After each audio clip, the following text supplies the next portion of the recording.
സാലൂസ് വേൾഡിൻ്റെ പുതിയൊരു കൃഷി വീഡിയോയിലോട്ട് എല്ലാവർക്കും സ്വാഗതം. ഇന്നത്തെ വീഡിയോ വഴുതന കൃഷിയെക്കുറിച്ചാണ്. വഴുതന ചെടിയിൽ നിന്ന് നല്ല രീതിയിൽ തന്നെ വിളവ് ലഭിക്കുവാൻ ഞാൻ ചെയ്തു കൊടുക്കുന്ന കുറച്ച് കാര്യങ്ങളാണ് ഈ വീഡിയോയിൽ കാണിക്കുന്നത്. അപ്പോൾ വീഡിയോയിലോട്ട് പോകുന്നതിന് മുമ്പേ നിങ്ങളുടെ ചാനൽ ആദ്യമായിട്ട് കാണുന്നവരുണ്ടെങ്കിൽ ചാനലൊന്ന് സബ്സ്ക്രൈബ് ചെയ്യുക. തൊട്ടടുത്തുള്ള ബെല്ലൈക്കണും കൂടി പ്രസ് ചെയ്താൽ ഞാൻ ഇടുന്ന വീഡിയോ നിങ്ങൾക്ക് നോട്ടിഫിക്കേഷനായി ലഭിക്കുന്നതാണ്. അപ്പോൾ നമുക്ക് നേരെ വീഡിയോയിലോട്ട് പോകാം. നമ്മൾ ആദ്യം തന്നെ നല്ല ഇനം വിത്തുകൾ തിരഞ്ഞെടുക്കണം. വിത്ത് വളങ്ങളൊക്കെ വിൽക്കുന്ന കടകളിൽ വാങ്ങിക്കാൻ കിട്ടും, അല്ലെങ്കിൽ നഴ്സറികളിൽ നിന്നും തൈകളും വാങ്ങിക്കാൻ കിട്ടും. അല്ലെങ്കിൽ നമ്മുടെ വീട്ടിലുണ്ടായ ചെടിയിൽ നിന്ന് നല്ല വിത്തെടുത്ത് പാകി കിളിർപ്പിക്കാവുന്നതാണ്. നമ്മുടെ വീട്ടിൽ നട്ടു വളർത്തിയ പല തരത്തിലുള്ളതായ വഴുതനകളുണ്ട്. അതിൽ നിന്ന് തന്നെ വിത്തെടുത്താണ് ഞാൻ ഇവിടെ ഉപയോഗിക്കാറ്. ഇല്ലെങ്കിൽ മാത്രം കടയിൽ നിന്ന് വാങ്ങിക്കുകയുള്ളൂ. അത് നല്ല രീതിയിൽ തന്നെ നമ്മൾ പാകി കിളിർപ്പിക്കണം. നല്ലതുപോലെ മുളച്ച് വരുമ്പോൾ ഒരു 4 പരുവമാവുമ്പോൾ നമ്മൾ അതിനെ പറിച്ചു മാറ്റി നടണം. അപ്പോൾ ഇത് കണ്ട് ഇതൊക്കെ വീട്ടിലുണ്ടായ ചെടിയിൽ നിന്ന് തന്നെ വിത്തെടുത്ത് ഗ്രോ ബാഗിലും ചെടിച്ചട്ടിയിലൊക്കെ പാകിയതായിരുന്നു കേട്ടോ. നല്ല വിത്തും മുളച്ചു വന്നിട്ടുണ്ട്. ഇതിൽ നിന്നും ആരോഗ്യമുള്ള തൈകൾ നോക്കി നമുക്ക് പറിച്ച് നടാം. ഒരു ഗ്രോ ബാഗിൽ ഒരു തൈ വെച്ച് നട്ടു കൊടുക്കാവുന്നതാണ്. ഇതുപോലെ നല്ല മൂത്ത് പഴുത്ത വഴുതന ഉണ്ടെങ്കിൽ എടുത്ത് വെച്ച് അതിൽ നിന്നും അരിയെടുത്ത് നമുക്ക് പാകി കിളിർപ്പിക്കാവുന്നതാണ്. അങ്ങനെ പാകിയതാണ് ഈ തൈകളൊക്കെ. അപ്പോൾ ഇതൊക്കെ ഇപ്പോൾ പറിച്ചു നടേണ്ട ഒരു സമയം ആയിട്ടുണ്ട്. അപ്പോൾ നമുക്ക് ഇതൊക്കെ ഒന്ന് പറിച്ചു നടാം. തൈകൾ നടുന്നതിന് മുമ്പ് നമ്മൾ മണ്ണിൽ കുമ്മായം ചേർത്ത് മണ്ണ് ട്രീറ്റ് ചെയ്യണം. ഒരു 12 ദിവസം കഴിഞ്ഞതിന് ശേഷം അതിലോട്ട് വളങ്ങൾ ജൈവവളമായ ചാണകപ്പൊടി, എല്ലുപൊടി, വേപ്പിൻ പിണ്ണാക്ക് എല്ലാം ചേർത്ത് വെച്ച് റെഡിയാക്കി വെച്ച പൊട്ടി മിക്സിലോട്ടാണ് ഈ തൈകളൊക്കെ നട്ടുപിടിപ്പിച്ചത്. ഓരോ ഗ്രോ ബാഗിലും ഓരോ തൈ വെച്ചാണ് നട്ടു കൊടുത്തിട്ടുള്ളത്. ഇങ്ങനെ നട്ടു കൊടുത്തതിന് ശേഷം ഒരു 5-6 ഇല പരുവമൊക്കെ ആകുമ്പോൾ നമ്മൾ വീണ്ടും അതിന് വളങ്ങളൊക്കെ ഇട്ട് കൊടുക്കണം. നല്ല മഴ ആയതുകൊണ്ട് തന്നെ മണ്ണൊക്കെ തറഞ്ഞു പോയിട്ടുണ്ടാവും. അപ്പോൾ നമ്മൾ ഇടയ്ക്കൊക്കെ വന്ന് ഇതിൻ്റെ ചുവടൊക്കെ ഇളക്കി കൊടുക്കണം.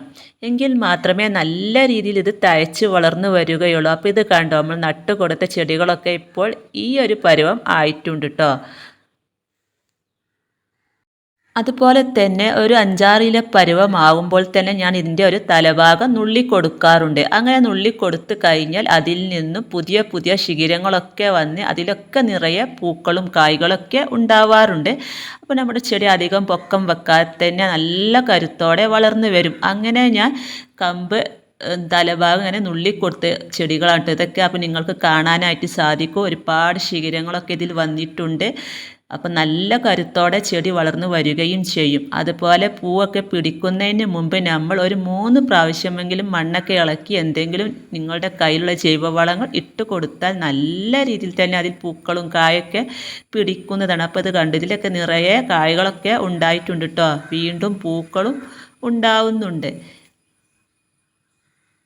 നല്ല മഴ ആയതുകൊണ്ട് തന്നെ ചുവടൊക്കെ തറഞ്ഞു പോകും. അപ്പോൾ ഇടയ്ക്കൊക്കെ അതിൻ്റെ ചുവട് ഇളക്കി കൊടുത്താൽ നല്ല വളർച്ചയും ഉണ്ടാവും, വേരോട്ടവും ഉണ്ടാവും. അങ്ങനെയൊക്കെ ചെയ്താലേ നമുക്ക് നല്ല രീതിയിൽ ഇതിൽ നിന്നൊക്കെ വിളവെടുക്കാൻ സാധിക്കുകയുള്ളൂ. നമുക്ക് ഈ ചെടിയുടെ വേരൊന്നും പൊട്ടിപ്പോകാതെ തന്നെ ചുറ്റുഭാഗത്തു നിന്നും മണ്ണൊക്കെ ഇതുപോലെ ഇളക്കി കൊടുത്ത് നിങ്ങളുടെ കയ്യിൽ കമ്പോസ്റ്റോ ചാണകപ്പൊടിയോ കോഴിവളമോ ആട്ടിൻ കാശമോ എന്താ ഉള്ളത് എന്ന് വെച്ചാൽ ഇട്ട് കൊടുക്കാം. ഞാനിവിടെ ഉണങ്ങിയ ചാണകപ്പൊടിയാണ് ഇട്ട് കൊടുക്കുന്നത്. എന്നിട്ട് മണ്ണുമായി നല്ല പോലെ മിക്സാക്കി കൊടുക്കാം. മണ്ണില്ലെങ്കിൽ അതിൻ്റെ മുകളിലോട്ട് കുറച്ചും കൂടെ മണ്ണൊക്കെ ഇട്ട് കൊടുത്ത് നല്ല രീതിയിൽ തന്നെ ചെടിയെ അവിടെ ഉറപ്പിച്ച് നിർത്തിയാൽ മതി. മഴയില്ലാത്ത സമയത്താണെങ്കിൽ നല്ല രീതിയിൽ തന്നെ 2 നേരവും വെള്ളം ഒഴിച്ച് കൊടുക്കണം കേട്ടോ. ഇങ്ങനെയൊക്കെയാണ് ഞാനിവിടെ ചെയ്ത് കൊടുക്കാറ്. നല്ല രീതിയിൽ തന്നെ നമുക്ക് അതിൽ നിന്നൊക്കെ വിളവും കിട്ടുന്നുണ്ട്.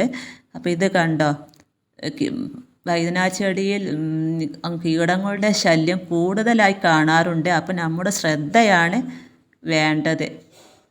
നമ്മൾ ഈ ചെടിയുടെ ഇലകളുടെ അടിയിലും അകവും പുറവും ഒക്കെ ഒരുപോലെ നോക്കണം, കീടങ്ങൾ ഉണ്ടോ ഇല്ലയോ എന്നൊക്കെ. കീടങ്ങൾ വന്നു കഴിഞ്ഞാൽ പിന്നെ ഈ ചെടിയെ നശിപ്പിച്ച് കളയും. അപ്പോൾ അത് നമ്മൾ പ്രത്യേകം ശ്രദ്ധിക്കുക.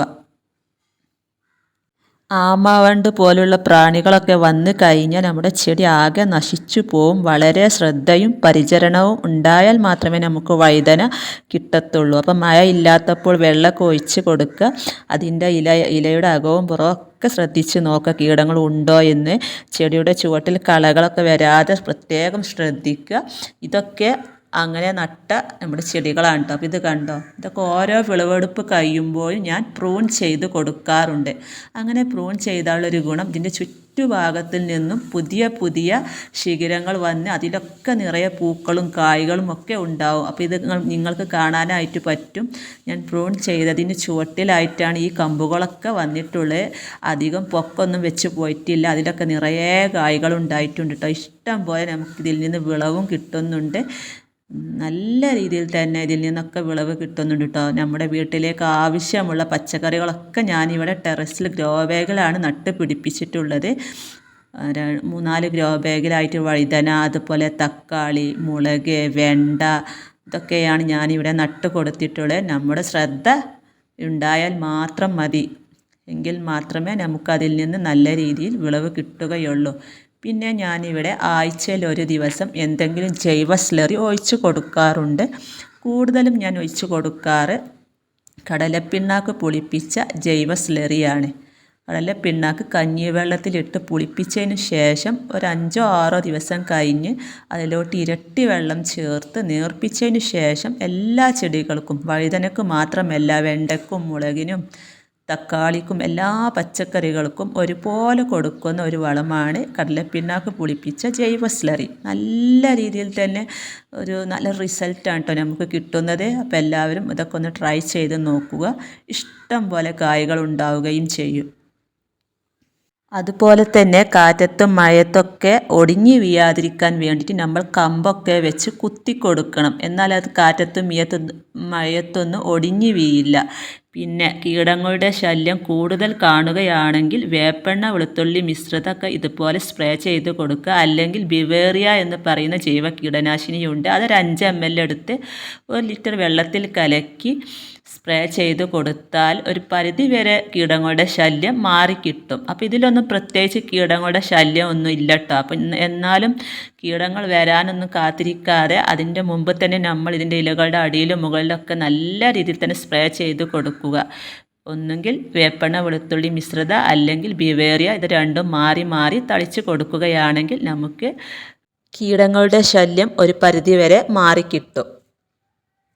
അതുപോലെ തന്നെ ചില ചെടികളിലൊക്കെ കാണാം ഇതിൻ്റെ ഇലകളൊക്കെ അരിപ്പ പോലെ ആക്കി വെക്കുക. അത് ആമവണ്ട് വന്ന് ചെയ്യുന്നതാണ്. അപ്പോൾ ആമവണ്ടിനെയൊക്കെ കണ്ടാൽ നമ്മൾ ഉടനെ തന്നെ അതിനെ നശിപ്പിച്ച് കളയുക. അതിൻ്റെ ചുവട്ടിൽ തന്നെ ഇടരുത്. അപ്പോൾ മറ്റുള്ള ചെടികളിലേക്കൊക്കെ വീണ്ടും കയറും. അപ്പോൾ നമ്മൾ പ്രാണികളും കീടങ്ങളൊക്കെ കണ്ടാൽ നമ്മൾ അതിനെ വേഗം തന്നെ നശിപ്പിച്ച് കളയുക.